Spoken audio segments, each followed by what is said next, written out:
जय श्री राम। हर हर महादेव शंभो। मनोजवं मारुततुल्यवेगं जितेन्द्रियं वरिष्ठं वातात्मजं वानरयूथमुख्यं श्रीरामदूतं शरणं प्रपद्ये। श्रीरामदूतं शरणं प्रपद्ये। बोलिए पवन पुत्र हनुमान की जय। हर हर महादेव की जय।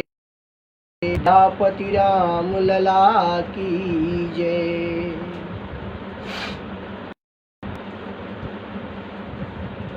रावण द्वारा विभीषण को निष्कासित करने के बाद भाई के पीछे गुप्तचर, उस गुप्तचर का नाम था सुक और सारन। सुक और सारन विभीषण के पीछे पीछे रामादल तक पहुंच जाते हैं और रामादल पहुंचने के बाद बानर का रूप धारण कर लेते हैं। सुक और सारन दोनों बहुत ही मायावी थे और सुक सारन दोनों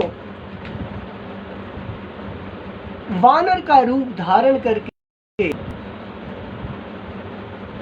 राम और विभीषण के वार्तालाप को सुनते और राम की उदारता को देखते हुए उनके अंदर से राम का कपट, राम के प्रति द्वेष, ईर्ष्या समाप्त हो गई और दोनों प्रकट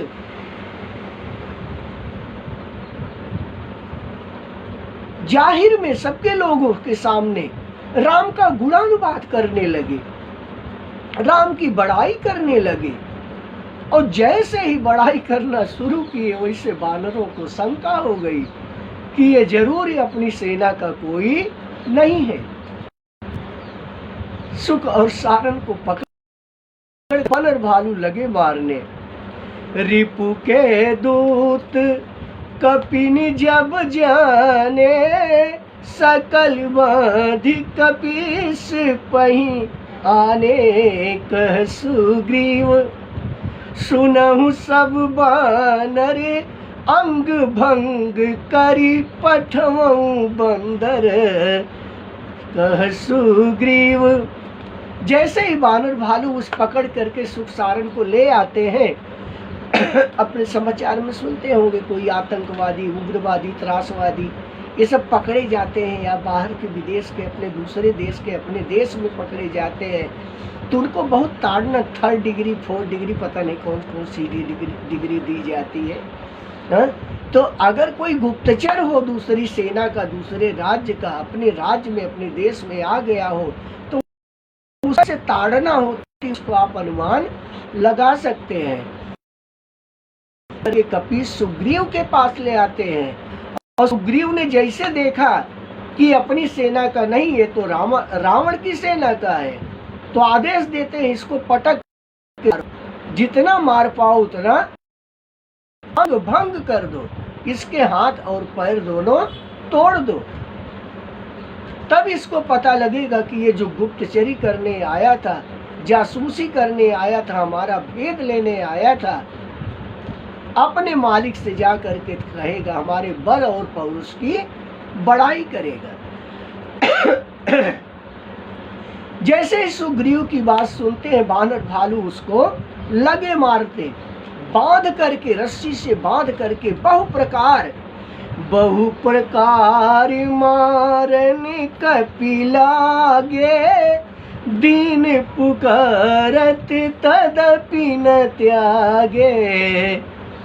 बानर भालू सुक सारन को बांध करके नाना प्रकार से मारने लगते हैं और दीन बड़ी आर्तनाद आवाज से करुणा कराह के साथ वह याचना करता है, छोड़ दो मत मारो, लेकिन फिर भी बानर भालू छोड़ते नहीं। उसी समय शेष अवतार से लक्ष्मण आगमन होता है। लक्ष्मण जी क्या कहते हैं देखते हैं। कि उस बेचारे दोनों गुप्तचरों को वानर भालू इतनी बुरी तरह से रहे हैं और वो हाथ जोड़ करके प्रार्थना करते हैं कि मुझे छोड़ दो। नहीं छोड़ते हैं तो अंत में सुग्रीव जी इसकी नाक और कान, बेचारे हाथ जोड़ के कहते हैं जो हमारे हरि नासा सो को सलाधीश कह आना, जो हमारे हरि बस हो जाते हैं। उनके अंदर आइडिया आती है, बुद्धि आती है, ये तो ऐसे मानने वाले नहीं है, इनके स्वामी कहते हैं कि जो हमार नाक और कान, क्योंकि सुख और सारंग दोनों जानते थे कि रावण की बहन शूर्पणखा थी, उसका पैर और हाथ फ्रैक्चर नहीं किए थे राम जी, उसकी नाक और कान ही काट लिए थे। तो सुख सारंग को ये डर था कि कहीं मार पीट रहे उसके बाद हमारी भी नाक और कान काट ले, क्योंकि जिसको ये लोग मार के भेजते उसकी नाक कान, क्योंकि शूर्पणखा का उदाहरण दृष्टांत था उसके सामने। इसलिए पहले कसम धरा देता है कि कौशलाधीश श्री रामचंद्र जी की उसे सौगंध है कि जो हमारी नाक और कान को काटेगा। लक्ष्मण जी इस बात को सुन करके हंसने लगते हैं। सुनी लक्ष्मण सब निकट बोलाए, दया लगी हंसी तुरंत छोड़ाए। लक्ष्मण सुनी लक्ष्मण सब, लक्ष्मण जी इस बात को सुन करके दयान्वित होते हैं, उनको दया लग जाती है और सबको बुलाते हैं, इधर आओ, इधर क्या कर रहे हो, जाने दो इसको, छोड़ दो। वानर भालू बताते हैं कि ये भैया लक्ष्मण ये कोई सामान्य नहीं है, हमारे भेद को लेने के लिए, हमारी गुप्तचरी करने के लिए यहाँ आए थे। बोले जाने दो, छोड़ दो, उन लोगों को बुलाते इधर आओ, सुनो ध्यान से। सुनी लक्ष्मण सब निकट बुलाए, दया हंसी तुरंत छोड़ाए। रावण कर दी लक्ष्मण बची कुली घाती, रावण कर दी जो यह पाती। लक्ष्मण बचन बाची कुली घाती। लक्ष्मण जी ने उसे बुलाया, को बुलाया कि इधर आ जाओ, दया लगी थी इसलिए उसको छोड़ा दिया। राक्षस कुल में जन्म लेने वाले सुख सारण के ऊपर शेषावतार से लक्ष्मण जी की दया होती है।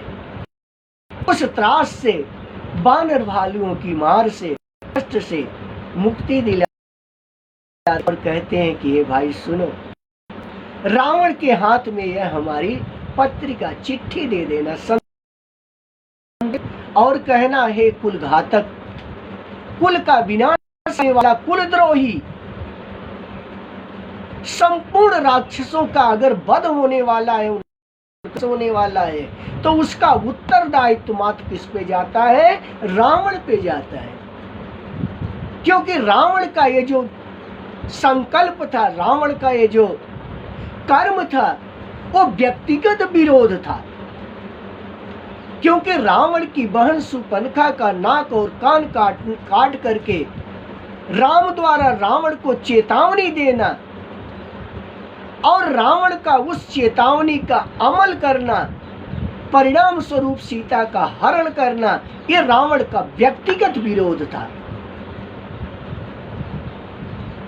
लेकिन रावण की सेना, रावण का लंका का राज जितना विशाल था, उस पे आधिपत्य अगर था तो रावण का था। अपनी सेनाओं से रावण कहता है कि संपूर्ण लंका के नगरवासी सीता हरण करने का हमारा फैसला व्यक्तिगत था, और इस हमारे व्यक्तिगत फैसले पर साथ देना तुम्हारा काम है, स्वेच्छा से या बिना स्वेच्छा से, क्योंकि राजा का साथ देना प्रजा का उत्तरदायित्व होता है, क्योंकि राजा प्रजा का भरण पोषण करता है। इसलिए लक्ष्मण जी रावण को कुल का घातक कहा है कि पुलस्त्य ऋषि के उस वंश का अगर विनाश कोई करना चाहता है तो वो रावण कर रहा है। लक्ष्मण के शब्दों संदेशों को बांचो। पत्रिका में लक्ष्मण जी ने रावण को संदेश दिया था कि हे दूत, एक गुप्तचर इस हमारी पत्रिका को रावण को दे देना और कहना कि लक्ष्मण के वचन को बांच करके पढ़ करके अपने दिमाग में रख लो। फिर उस मूर्ख से जबानी, ये पत्रिका में तो लिखा गया है, लेकिन अलग से भी हमारा एक समाचार कह देना कि सीता को देकर उनसे अर्थात श्री रामचंद्र जी से शत्रुता छोड़ करके शरणागत हो जाए, नहीं तो तुम्हारा काल आ गया है ऐसा समझ लो। लक्ष्मण जी ने कहा कि ये पत्रिका भी दे देना और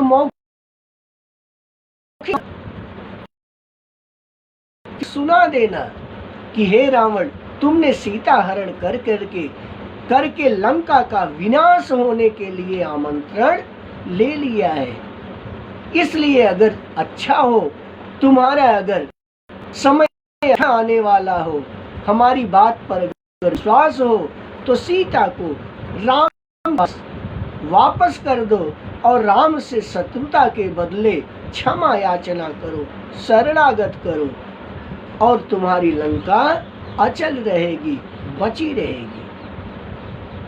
लक्ष्मण जी की बात सुन करके शुक और सारन दोनों अपनी जान बचा करके वहां से भाग लेते हैं।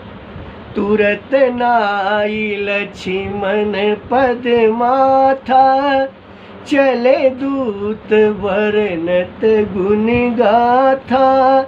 तुरत नाई लक्ष्मण पद माथा, चले दूत वर्णत गुण गाथा। अपनी जान बचा करके सुख और सारन वहां से लक्ष्मण के बार बार पैर पड़ करके, बार बार लक्ष्मण जी का चरण स्पर्श करके वहां से भाग लेते हैं। संपूर्ण रामादल से जो लंका आते आते रास्ते में जितना समय लगता है, उस समय में श्री रामचंद्र जी के गुणानुवाद, गुणों की कथा की चर्चा वर्णन करते हुए चले जाते हैं। आज की कथा यहीं पर अपने विश्राम करते हैं। रावण और सुख सारन का क्या संवाद होता है, वार्तालाप होती है, इसे अपने अगले कथा में श्रवण करेंगे। बोलिए श्री रामचंद्र महाराज की जय। हर हर